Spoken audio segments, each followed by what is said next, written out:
লাউ ও মুগ ডাল। লাউ খেলে শরীর ঠান্ডা থাকে। এভারগ্রিন 757 চ্যানেলে আপনাদের স্বাগত। আজ লাউ রান্না করব মুগ ডাল দিয়ে। ভিডিওটা সম্পূর্ণটা দেখার জন্য অনুরোধ রইল। মুগ ডাল খেলে স্কিন ভালো থাকে। Please like, share and subscribe please. এর জন্য কচি লাউ নিয়েছি।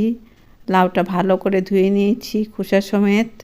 তারপর খোসা ছাড়িয়ে নিয়েছি, ধুয়ে নিচ্ছি। লাউ কাটার পর আর ধোয়া যায় না। এখন এগুলি এভাবে কেটে নিয়েছি। মুগ ডাল নিয়েছি। মুগ ডালটা ভাজা করছি শুকনো অবস্থায়। এভাবে ছড়িয়ে দিয়ে মুগ ডালটা ভাজা করে নিচ্ছি লো ফ্লেমে।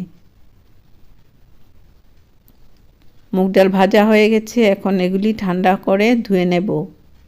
মুগ ডালটা পরিষ্কার জল আসা পর্যন্ত ধুয়েছি। এখন একটা পাত্রে মুগ ডালটা সেদ্ধ করব। এরকমভাবে জল দিতে হবে যে ডাল সেদ্ধ হয়ে জল আর থাকবে না। নুন দিয়েছি, নুনটা মিশিয়ে নিচ্ছি। এখন ডাল থেকে ফেনা উঠবে। ফেনাগুলি পরিষ্কার করে নিতে হবে। ডালের ফেনা পরিষ্কার করে নিতে হয়, না হলে ইউরিক অ্যাসিড বেড়ে যায় শরীরে। এভাবে রেখে দিলাম। ঢাকনাটা এইভাবে রাখতে হবে, না হলে ফেনা উঠে চুলা ভরে যাবে। এই যে ফেনা উঠেছে, ফেনাগুলি এখন লো ফ্লেমে রেখে পরিষ্কার করে নিচ্ছি। ডালের ফেনা খুব খারাপ, ডালের ফেনা ফেলে দিতে হয়। এই যে ফেনাগুলি পরিষ্কার করে নিচ্ছি। যখনই ফেনা দেখবে ডালের ফেনা পরিষ্কার করে নেবে, না হলে ইউরিক অ্যাসিড বেড়ে যাবে। এভাবে পরিষ্কার করে নিলাম। আরও একটু ফ্লাস্ক থেকে গরম জল দিচ্ছি সেদ্ধ হওয়ার জন্য। ডালটা এভাবেই ঢাকা দেওয়া থাকবে। ডালটা এখন অনেকটাই সেদ্ধ হয়ে গেছে। এভাবে নাড়াচাড়া করে নিচ্ছি। মুগ ডালটা কীরকম সেদ্ধ হলো দেখে নিচ্ছি। এখনও ভালো করে সেদ্ধ হয়নি, আরও সেদ্ধ হবে।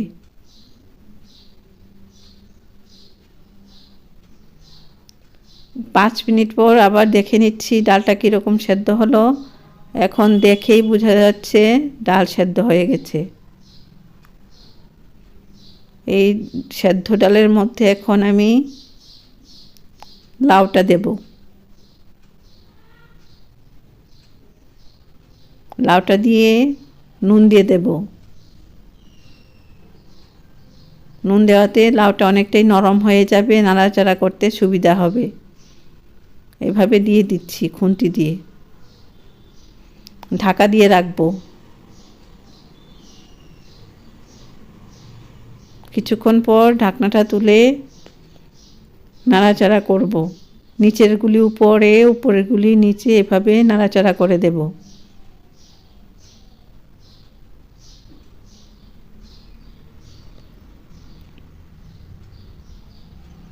এভাবে আবারও ঢাকা দিয়ে রাখলাম। এই ফ্লেমে লাউটা সেদ্ধ হচ্ছে, সাথে মুগ ডাল আছে। কাঁচা লঙ্কা দিয়ে দিলাম ঝালের জন্য।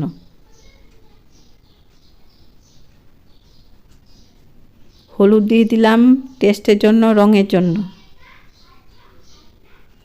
প্রথমেই তো নুন দিয়েছি, এখন হলুদটা দিয়ে হলুদটা মিশিয়ে নিচ্ছি, কাঁচা লঙ্কাটাও মিশিয়ে নিচ্ছি। লাউটা সুন্দরভাবে সেদ্ধ হয়ে যাচ্ছে। এরকম লাউ আর মুগ ডাল দিয়ে খেলে বলি রেখা পড়ে না মুখে। বয়স বোঝা যায় না, স্কিন ভালো থাকে মুগ ডাল খেলে। তাই মুগ ডাল খাবে মাঝে মধ্যে। মুগ ডাল লাউ সেদ্ধ হয়ে গেছে। কড়াই গরম করে কড়াইতে সর্ষের তেল দিলাম অল্প পরিমাণে। এই তেলেই হয়ে যাবে। তেলটা গরম করে নিচ্ছি, না হলে কাঁচা তেলের গন্ধ করবে। তেল গরম হয়ে গেছে। এখন শুকনো লঙ্কা তেলের মধ্যে দিয়ে দিচ্ছি। শুকনো লঙ্কাটা কেটে দিয়েছি, না হলে ফেটে চোখে এসে পড়বে। তেজপাতার মাটি থাকে, ভালো করে ধুয়ে দিয়েছি। এগুলি ভাজা হয়েছে। এখন গোটা জিরে এই তেলেই দিয়ে দিচ্ছি। গোটা জিরেটা এখানে লাইট ব্রাউন হবে।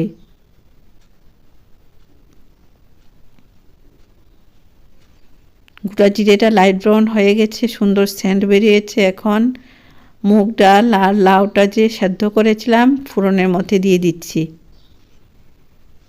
এভাবে মুগ ডাল রান্না করে খাবে, শরীর ভালো থাকবে, স্কিন ভালো থাকে মুগ ডাল খেলে। এভাবে এভারগ্রিন 757 চ্যানেলের পাশে থাকবে, ভালো ভালো রান্না দেখতে পারবে। বেল আইকনটা প্রেস করবে, তাহলে নতুন রান্নার নোটিফিকেশান সবার আগে আপনার মোবাইলে পৌঁছে যাবে।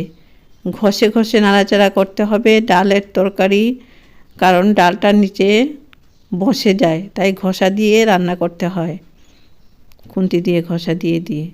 চিনি দিয়েছি, লাউ তো একটু চিনি দিতে ভালো লাগে। ধনেপাতা দিয়েছি, দেশি ধনেপাতা, একদম পিওর দেশি ধনেপাতা এখন পাওয়া যায় বাজারে। ধনেপাতাটা মিশিয়ে নিচ্ছি, চিনিটাও মিশিয়ে নিচ্ছি।